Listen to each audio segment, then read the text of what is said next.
VVB9 news కి స్వాగతం. Bulletin లో ముందుగా హెడ్లైన్స్ చూద్దాం. ఎమ్మెల్యేల కోటాలో ఎమ్మెల్సీ అభ్యర్థిగా నేడు నాగబాబు నామినేషన్ దాఖలుకు అవసరమైన పత్రాలను సిద్ధం చేసిన జనసేన. వివేక హత్య కేసులో కీలక సాక్షి వాచ్మెన్ రంగన్న మృతిపై అనుమానం. సాక్షులు ఒక్కొక్కరిగా మృతి చెందడం వాచ్మెన్ రంగన్న భార్య ఫిర్యాదు. లిటరసీలో కర్నూలు వెనుకబడి ఉందన్న విద్యాశాఖ మంత్రి. రాబోయే డిఎస్సిలో కర్నూలుకు ఎక్కువ మంది ఉపాధ్యాయులు నియామకం.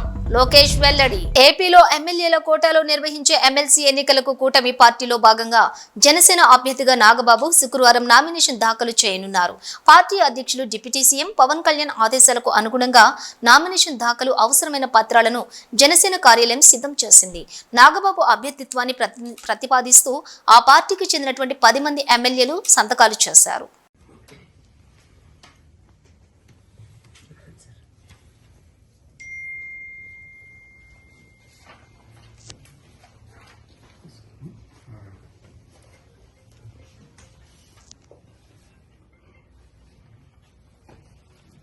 వివేక హత్య కేసులో కీలక సాక్షి వాచ్మెన్ రంగన్న మృతిపై కడప జిల్లా SP Ashok Kumar press meet నిర్వహించారు. వివేకానంద రెడ్డి హత్య కేసులో కీలక ప్రత్యక్ష సాక్షి రంగన్న మృతిపై అనుమానాలున్నాయని తెలిపారు. వివేక కేసులో కీలక సాక్షులంతా అనుమానాస్పద రీతిలో మృతి చెందుతున్నారని, సాక్షులంతా వరుసగా మృతి చెందడంపై అనుమానాలున్నాయని చెప్పారు. Katikareddy Srinivasareddy, Kalluru Gangadhara Reddy, driver Narayana, doctor YS Abhishek Reddy, ఇప్పుడు రంగన్న, ఇలా ఒకరి తర్వాత ఒకరు మృతి చెందటం రంగన్న భార్య సుశీలమ్మ ఫిర్యాదు ఆధారంగా కేసు నమోదు చేసినట్లుగా వివరించారు. వివేక హత్య కేసులో ఉన్న ముద్దాయిలు ప్రమేయం ఏమన్నా ఉందా అన్న కోణంలో దర్యాప్తు జరుపుతామని తెలిపారు. అందరికీ నమస్కారం. ఈరోజు వివేకానందరెడ్డి గారి మర్డర్ కేసులో ప్రధానమైనటువంటి సాక్షి అయినటువంటి రంగన్న బాకరాపురం పులివెందులకు సంబంధించినటువంటి వ్యక్తి నిన్న సాయంత్రం 6:43 గంటలకి పులివెందులలో అనారోగ్యానికి గురి కావడం జరిగింది. అక్కడి గవర్నమెంట్ హాస్పిటల్ పులివెందుల్లో ట్రీట్మెంట్ ఇప్పించడం జరిగింది. అక్కడ సరైనటువంటి ట్రీట్మెంట్ సరిపోకపోవడం వల్ల రిమ్స్ కడపకి తరలించడం జరిగింది. కడపలో ట్రీట్మెంట్ పొందుతూ 6:43 మరణించడం జరిగింది. ఈ యొక్క మరణానికి సంబంధించి రంగన్న భార్య ఇచ్చినటువంటి కంప్లైంట్ మేరకు ఒక అనుమానాస్పద మృతి కింద కేసుని నమోదు చేయడం జరిగింది. దాంట్లో భాగంగా ఇన్వెస్టిగేషన్ని కంటిన్యూ చేయడం జరిగింది. మనము ఈ సీక్వెన్స్ ప్యాటర్న్ని ఆఫ్ డెత్స్ని చూసినట్లయితే వివేకానందరెడ్డి గారి హత్య కేసులో ప్రధానమైనటువంటి సాక్షులు ఇప్పటివరకు 4 చనిపోవడం జరిగింది. రంగన్న 4వ వ్యక్తిగా మనకు అర్థమవుతుంది. ఇది హైలీ సస్పీషియస్ డెత్గా మనము దర్యాప్తుని కొనసాగించడం జరుగుతుంది. ఎందుకంటే ఇంతకు ముందు కూడా ఈ కేసులో ప్రధానమైనటువంటి సాక్షులు 3 వరకు చనిపోయారు. అదేవిధంగా గతంలో కూడా ఇలాగా సాక్షులు చనిపోయినప్పుడు ఆ బ్లేమ్ని పోలీసుల మీద, సిబిఐ వాళ్ళ మీద వేసి కేసును పక్కదారి పట్టించే ప్రయత్నాలు చేస్తున్నట్లుగా దర్యాప్తును చేయడం జరుగుతుంది. అదేవిధంగా ఈ మరణాల వెనుక ఒక సీక్వెన్స్ ఉన్నట్లుగా అనుమానిస్తూ ఆ యాంగిల్లో కూడా దర్యాప్తుని చేయడం జరుగుతుంది. పర్టికులర్గా ఈ యొక్క మరణాన్ని అన్ని కోణాల్లో దర్యాప్తు చేయడం జరుగుతుంది, ఇంక్లూడింగ్ సైంటిఫిక్ యాంగిల్లో కూడా ఏమైనా ఉన్నాయా అనేసి వెరిఫై చేయడం జరుగుతుంది. సైంటిఫిక్గాను అదేవిధంగా అనేక రకాల కోణాల్లో ఈ కేసు దర్యాప్తు చేయడం జరుగుతుంది. గ్రాస్ ఎన్రోల్మెంట్ రేషియో లిటరసీలో కర్నూలు వెనుకబడి ఉందన్న వాస్తవం అన్నారు విద్యాశాఖ మంత్రి నారా లోకేష్. అందుకు రాబోయే డిఎస్సిలో కర్నూలుకు ఎక్కువ మంది ఉపాధ్యాయులు నియామకం జరుగుతుందన్నారు. కేసీ నుంచి పీజీ వరకు ఒక కంట్రోల్ రూమ్ పెట్టి విద్యార్థులను ట్రాక్ చేస్తామని, ఇందుకు అవసరమైనటువంటి ఐటీ ఇన్ఫ్రాస్ట్రక్చర్ను కూడా తయారు చేస్తున్నామని తెలియజేశారు. ఒక్కరు కూడా డ్రాప్ అవుట్ కాకూడదనే మా ప్రభుత్వం యొక్క లక్ష్యమని తెలిపారు Nara Lokesh. Gross enrolment ratio కానీ, లిటరసీ రేట్ కానీ, డ్రాప్ అవుట్ కూడా చూస్తే అన్నిట్లో కర్నూలు పార్లమెంట్ వెనుకబడి ఉంది. అది వాస్తవం, దాంట్లో ఎలాంటి సందేహం లేదు. అందుకే మీరు ఈసారి చూస్తే డిఎస్సి లో రిక్రూట్మెంట్ లో పెద్ద ఎత్తున కర్నూలుకే ఉపాధ్యాయులు రాబోతున్నారు అధ్యక్ష. చాలా సీరియస్ గా తీసుకుంటున్నాను నేను. అపార్ ఐడి అని కేంద్ర ప్రభుత్వం ఇప్పుడు స్లోగా మ్యాండేట్ చేస్తున్నారు. అంటే పిల్లలకి జీవితాంతం ఒక ఐడి వచ్చేస్తుంది, ఆధార్ కి ఇంటిగ్రేట్ చేసి ఒక ఐడి వస్తుంది. సో కేజీ నుంచి పీజీ వరకు అదే ఐడి వాళ్ళతో ట్రావెల్ అవుతుంది. మేము మాట్లాడుకుంది ఏంటంటే అపార్ ఐడి ద్వారా మేము ట్రాక్ చేద్దాం. ఒక కంట్రోల్ రూమ్ పెట్టి ట్రాక్ చేసి పిల్లలు ఎక్కడున్నారు, ఒక వారం పాఠశాలకు రాకపోతే ఎందుకు రావట్లేదు, ఎక్కడికి వెళ్ళారు ఈ పిల్లలు అనేది ఇప్పటి నుంచి ట్రాక్ చేద్దాం. ఐటీ ఇన్ఫ్రాస్ట్రక్చర్ మొత్తం మేము తయారు చేస్తున్నాం. ఎడ్యుకేషన్ పైన ఎటుకో షార్ట్ డిస్కషన్ ఇన్ డీటెయిల్ వెళ్ళిపోతే ట్రాక్ చేసి ఒక్కరు కూడా డ్రాప్ అవుట్ అవ్వకూడదు. ఇక్కడ 2 విషయాలు. ఒకటి, మీరు అన్నట్టు హాస్టల్ చాలా లిబరల్ గా వాడేసాం. మీరు ప్రశ్న అడిగారో లిబరల్ గా చెప్పారు. మీరు అన్నట్టు బ్రేక్ఫాస్ట్, లంచ్, డిన్నర్ ఇక్కడ హాస్టల్ వసతులు లేవు, వాస్తవం, అందరు తెలిసిన విషయం. కానీ మేము ఆలోచించే 2 విషయాలు. ఒకటి, ఇప్పుడున్న సంక్షేమ హాస్టల్స్ ఎట్లా బలోపేతం చేయాలి ఒక భాగం అవుతే వలసలుగా వెళ్తారు అధ్యక్ష. ప్రధానంగా వాళ్ళందరూ మిర్చి సమయంలో ఇక్కడికి వచ్చి, గుంటూరులో ఎక్కువ శాతం మంది ఇక్కడ ఉంటారు. సో వాళ్ళు ఇక్కడికి వచ్చినప్పుడు ఇక్కడ అడ్మిషన్స్ ఇవ్వచ్చా, దాని విధి విధానాలు ఏంటి అంటే వచ్చేది ఒక 4 నెలలు 5 నెలలకి ఇక్కడ అడ్మిషన్స్ ఇచ్చి వాళ్ళ పిల్లలకి చదువు ఇక్కడ కొనసాగించచ్చా, ఎందుకంటే అక్కడ స్కూల్ కిట్ ఎటువ ఇస్తాం కనుక ఇక్కడ చేయొచ్చు. ఆ ట్రాకింగ్ కూడా ఇప్పుడు మొదలు పెడతాం. అది ఒక భాగం. అంటే ఒక పక్కన హాస్టల్స్, ఇంకో పక్కన ఈ ట్రాకింగ్ 2 ఉంటేనే డ్రాప్ అవుట్ రేట్ తగ్గుతుంది, దాంట్లో ఎలాంటి సందేహం లేదు. జగన్ పై యలమంచిలి ఎమ్మెల్యే సుందరపు విజయ్ కుమార్ సెటైర్లు వేశారు. ఆయన మాట్లాడుతూ వచ్చే ఎన్నికల్లో జగన్ పులివెందుల నుంచి కాకుండా బెంగళూరు నుంచి పోటీ చేస్తాడేమో వ్యంగ్యంగా మాట్లాడారు యలమంచిలి ఎమ్మెల్యే సుందరపు విజయ్ కుమార్. బెంగళూరు ప్యాలెస్ లో కూర్చొని మాట్లాడుకో, నాకు అర్థం కాల. నెక్స్ట్ టైం పులివెందుల ప్రజలు కూడా మనోడిని తిరస్కరిస్తారు. ఎందుకంటే మేము 1 సీటు నుంచి 21 సీట్లకి ఎదిగాం, అది కూడా 100% స్ట్రైక్ రేట్తో. నువ్వు 151 సీట్ల నుంచి 11 సీట్లకి దిగజారిపోయావు. ఇది ఇంకా నువ్వు అక్కడి నుంచి కూడా దిగజారిపోతే నాకు అర్థం కాల. రేపు బహుశా పులివెందులు వదిలి బెంగళూరు నుంచి పోటీ చేస్తాడేమో, కర్ణాటకలో పోటీ చేస్తాడేమో, నాకు అర్థం కాల. మాటికి జర్మనీలో ఉన్న రూల్స్ తీసుకొస్తుంటాడు. అరే బాబు, హైదరాబాద్ పాత బస్తీ బహదూర్పుర పోలీస్ స్టేషన్ పరిధిలోని బహదూర్పుర చౌరస్తా వద్ద లారీ మెకానికల్ వర్క్ షాప్ లో భారీ అగ్ని ప్రమాదం చోటు చేసుకుంది. గతంలో కూడా ఇదే లారీ మెకానికల్ వర్క్ షాప్ లో ఒక అగ్ని ప్రమాదం సంభవించింది. మెకానికల్ వర్క్ షాప్ సమీపంలోని ఉన్న 3 అంతస్తుల భవనంలో మంటలు వ్యాపించాయి, చెలరేగాయి. సంఘటన స్థలానికి చేరుకున్నటువంటి ఫైర్ సిబ్బంది మంటలను అదుపులోకి తీసుకొస్తున్నారు. ఈరోజు 7:45 బహదూర్పుర ఎక్స్ రోడ్, కిషన్ బాగ్ రోడ్ మీద ఒక అగ్ని ప్రమాదం జరిగింది. ఇమీడియట్గా మా కార్యకర్తలు టెలిఫోన్ చేయడంతో మా కార్పొరేటర్స్ మొహమ్మద్ ఖాదర్ గారు మరి హుసేని పాషా గారు చేరుకున్నారు. అదేవిధంగా ఫైర్ ఆఫీసర్స్ను టెలిఫోన్ చేసి ఇమీడియట్గా బండ్లు తెప్పించి ఇక్కడ అగ్ని జరిగిన చోటు దానికి చేయడం జరిగింది. ఇలాంటి సంఘటనలు జరగకుండా మా భూమి ఓనర్ ఎవరున్నారో వాళ్ళకు కూడా మేము టెలిఫోన్ చేసి మాట్లాడడం జరిగింది ఇమీడియట్గా. ఎందుకంటే పాత బండ్లు, టైర్లు, మరి సీట్లు ఇవి అన్నీ ఒక జాగాలో వేసి వాళ్ళు కాలబెడుతుర్రు. కాలబెట్టిన తర్వాత మొత్తం పక్కకు ఇళ్ళు ఉన్నాయి, దాంతో రైట్ హ్యాండ్లో హాస్పిటల్ ఉంది, లెఫ్ట్ హ్యాండ్లో పెట్రోల్ బంక్ ఉంది.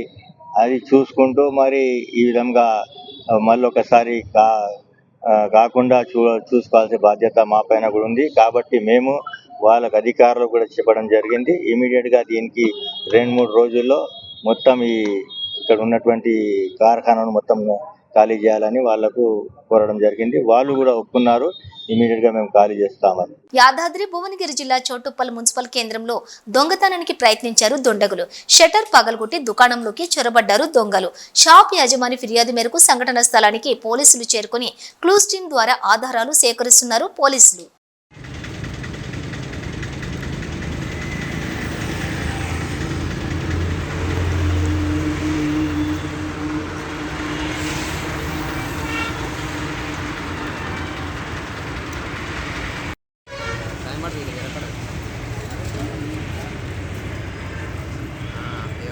ఇప్పుడు వచ్చిన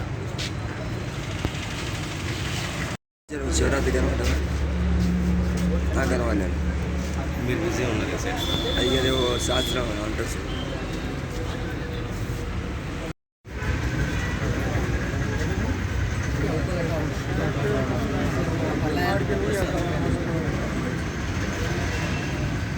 కుత్బుల్లాపూర్ నియోజకవర్గంలోని అక్రమ నిర్మాణాలపై జీహెచ్ఎంసీ అధికారులు కొరడా జులిపించారు. గాజుల రామారం సర్కిల్ 26, సూరారం, సిద్ధి వినాయక్ నగర్లోని ఫ్లాట్ నంబర్ 35, 36లో హైకోర్టు ఆదేశాలతో కూల్చివేతలు ప్రారంభించారు. కూల్చివేతలను బిల్డింగ్ యజమానులు అడ్డుకున్నారు. దీంతో కొద్దిసేపు జీహెచ్ఎంసీ అధికారులకు బిల్డింగ్ యజమానుల మధ్య ఘర్షణ వాతావరణం నెలకొంది. పోలీసులు జోక్యం చేసుకుని అధికారుల పనికి అడ్డుపడొద్దని నచ్చజెప్పారు.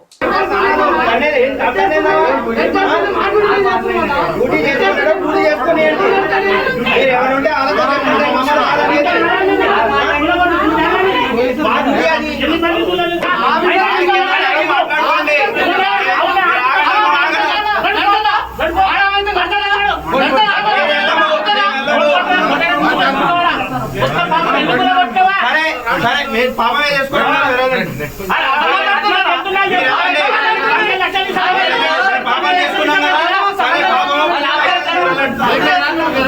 మీరు తీసుకెళ్ళండి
ఎందుకంటే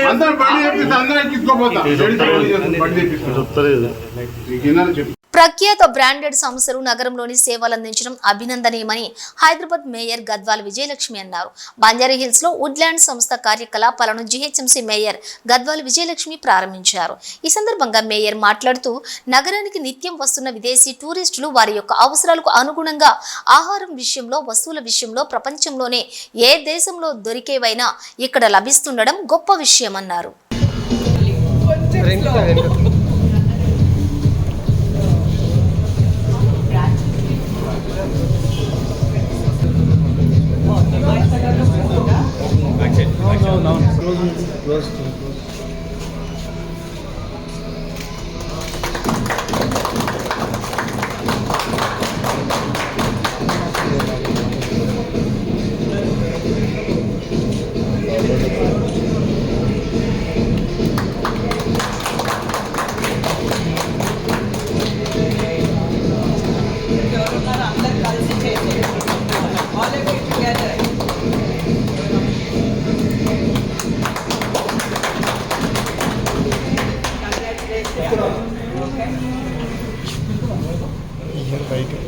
ఓకే, సో నా పేరు లీలా ప్రసాద్.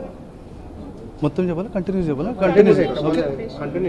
కంటిన్యూ తెచ్చుకోండి. నా పేరు Leela Prasad Valasala, working as AGM for south in Woodland. So ఈరోజు మా 26th branch Banjara Hills road number 2లో ఓపెన్ చేస్తున్నందుకు చాలా ఆనందంగా ఉంది. ఈ స్టోర్ని మన మేయర్ గారు గద్వాల్ విజయలక్ష్మి గారు ఓపెన్ చేశారు. ఇవాళ మేడం చేతితో ఓపెన్ చేసినందుకు చాలా చాలా ఆనందంగా ఉంది. సో ఈ టోటల్ ఎంటైర్ రోడ్ నెంబర్ 2లో అన్ని ఇంటర్నేషనల్ బ్రాండ్స్ వచ్చినాయి.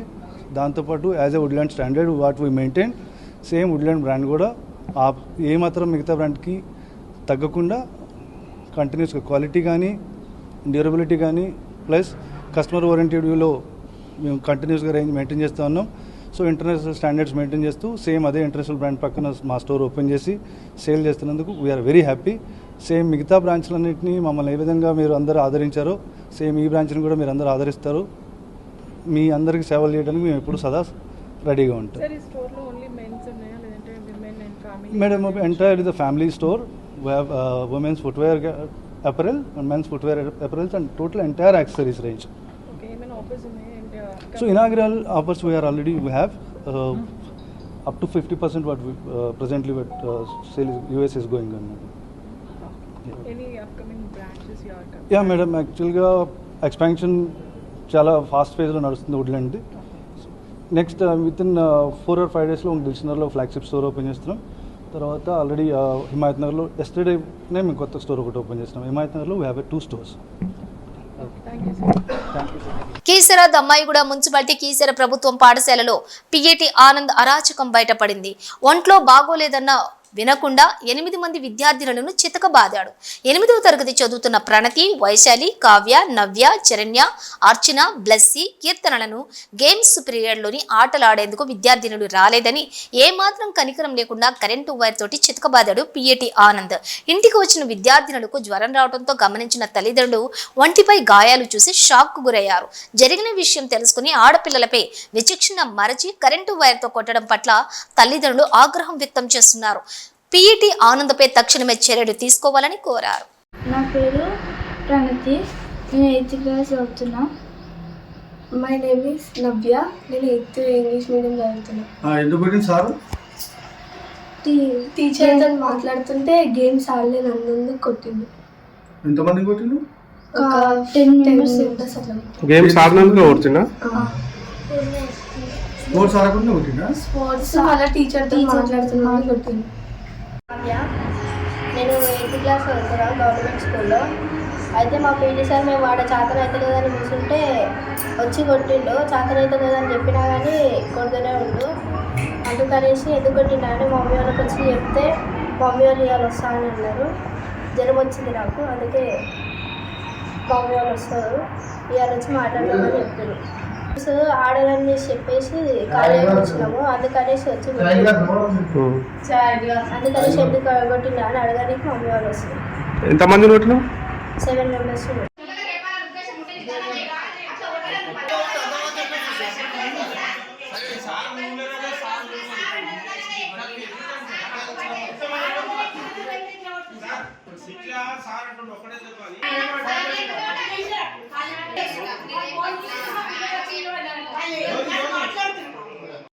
అందరం చేతి పట్టుకుని ఒక్కొక్క దెబ్బ కొట్టుకొని వచ్చాను సార్. ఎవరైతే చేతి కొట్టని కూడా కొట్టాను సార్. చేతి కొట్టిన చేతి మీద కొట్టాను. ఎవరైతే బయటకి ఎవరు వస్తున్నారో వాళ్ళ పక్కన నేను ఇట్లా తిప్పకుండా వస్తుంది చెప్పి నేను దెబ్బ కొట్టి పంపించి కరాటే క్లాస్కి పంపించాను. కరాటే నేర్చుకున్నాను. కరాటే నేర్చుకున్న తర్వాత క్లాస్ అయిపోయిన లాస్ట్ పీరియడ్ ఉంది. లాస్ట్ పీరియడ్ మొదలు నేను 7th క్లాస్ వాళ్ళని ఆడించుకున్నా సార్. ఆడించుకున్న తర్వాత చిన్న స్టిక్ ఉన్నా సార్, వైర్ కట్టారు సార్. కట్టే కాదు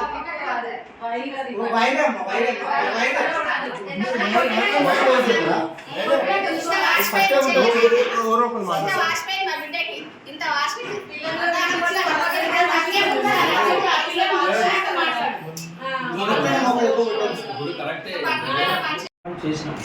caring is not a solution.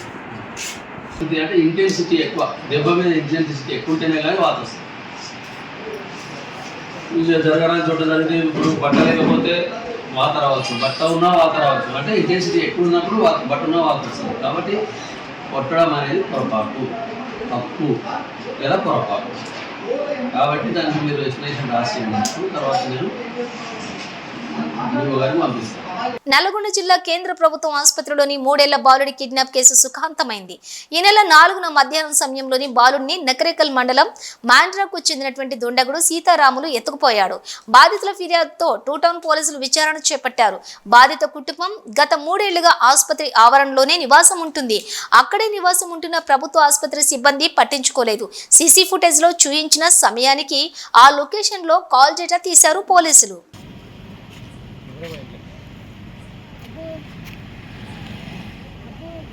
दीदी बेटे आनी ना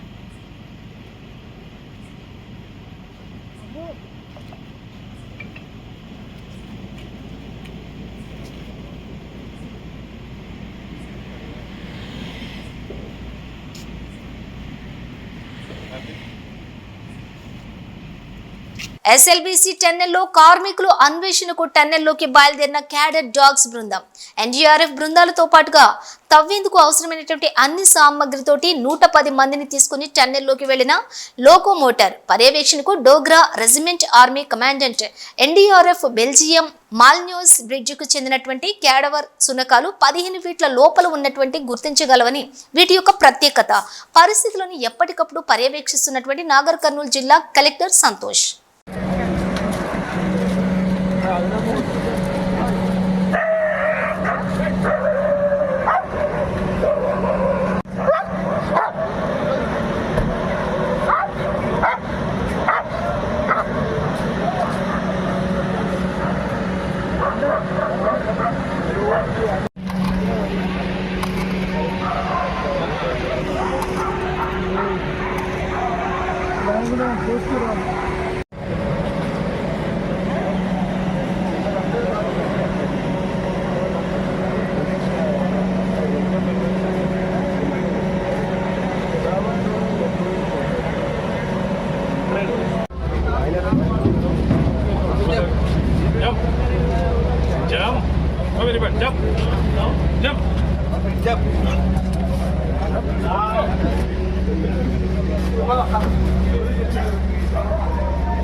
స్టార్ట్ చేసినాను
శ్రీకాకుళం ఉమ్మడి శ్రీకాకుళం జిల్లా రాజంపట్టణంలోని లీగల్ మెట్రాలజీ అధికారులు ఫ్రూట్స్ అమ్మకాల దుకాణాలపై తనిఖీలు నిర్వహించారు.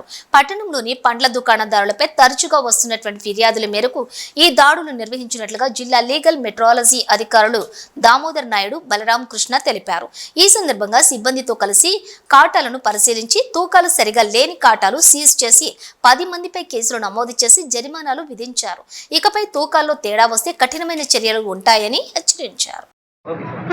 ఈరోజు రాజంపట్నంలో తరచుగా వస్తున్న పండ్ల వర్తకులపై ఫిర్యాదుల మేరకు మా joint controller legal metrology Visakhapatnam వారు, అలాగే deputy controller legal metrology Vizianagaram వారి ఆదేశాల మేరకు విజయనగరం ఇన్స్పెక్టర్ అయినటువంటి నేను, అలాగే బొబ్బుల ఇన్స్పెక్టర్ అయినటువంటి బలరాం కృష్ణ గారు కూడా సంయుక్తంగా దాడులు నిర్వహించి పండ్ల వర్తకులపై ఇప్పటివరకు 10 కేసులు నమోదు చేయడం జరిగింది. అదేవిధంగా ఈ దాడులు ఇంకా కొనసాగుతాయని తెలియజేస్తున్నాము. ఇప్పటి వరకు 10 మంది వర్తకులపై కేసులు నమోదు చేసి వారు వినియోగించేటువంటి తూనిక యంత్రాలన్నీ కూడా ఇప్పటివరకు సీజ్ చేయడం జరిగింది. అదేవిధంగా వ్యాపారస్తులందరినీ కూడా హెచ్చరించేది ఏంటంటే, ఇకపైన తూకంలో కానీ ఎటువంటి మరలా గమనించిన ఎటువంటి ఫిర్యాదులు మరలా మాకు అందినా సరే వారిపైన క్రిమినల్ కేసులు కూడా నమోదు చేసి వారిపై ఖచ్చితంగా కోర్టులో హాజరుపరిచి జైలు శిక్షలు అనేవి కూడా వేసే ఏర్పాటు చేస్తామని చెప్పి ఈ రకంగా హెచ్చరించడం జరుగుతుంది. అదేవిధంగా పండ్ల వ్యాపారస్తులే కాదు, ఇక ఏ మార్కెట్లో వినియోగించే ప్రతి ఒక్క వ్యాపారంలో కూడా తూకంలో కానీ కొలతలో కానీ ఎటువంటి తేడాలు చేయకూడదని, అదేవిధంగా ముద్రించిన ఎంఆర్పి ధర కంటే అధికంగా ఏ ఒక్క వ్యాపారి కూడా వినియోగించరాదని ఈ రకంగా వ్యాపారస్తులందరినీ కూడా సూచించడం జరుగుతుంది. ఈ దాడులు కూడా ఇకపై కూడా కొనసాగుతాయని పండ్ల వర్తకులందరికీ కూడా హెచ్చరించడం జరుగుతుంది. బులెటిన్ ముగించే ముందు హెడ్లైన్స్ మరోసారి. ఎమ్మెల్యేల కోటాలో ఎమ్మెల్సీ అభ్యర్థిగా నేడు నాగబాబు నామినేషన్ దాఖలుకు అవసరమైన పత్రాలను సిద్ధం చేసిన జనసేన. వివేక హత్య కేసులో కీలక సాక్షి వాచ్మెన్ రంగన్న మృతిపై అనుమానం. సాక్షులు ఒక్కొక్కరిగా మృతి చెందడం వాచ్మెన్ రంగన్న భార్య ఫిర్యాదు. లిటరసీలో కర్నూలు వెనుకబడి ఉందన్న విద్యాశాఖ మంత్రి. రాబోయే డిఎస్సిలో కర్నూలుకు ఎక్కువ మంది ఉపాధ్యాయులు నియామకం. లోకేష్ వెల్లడి. ఇవి బులెటిన్ డీటెయిల్స్. చూస్తూనే ఉండండి న్యూస్.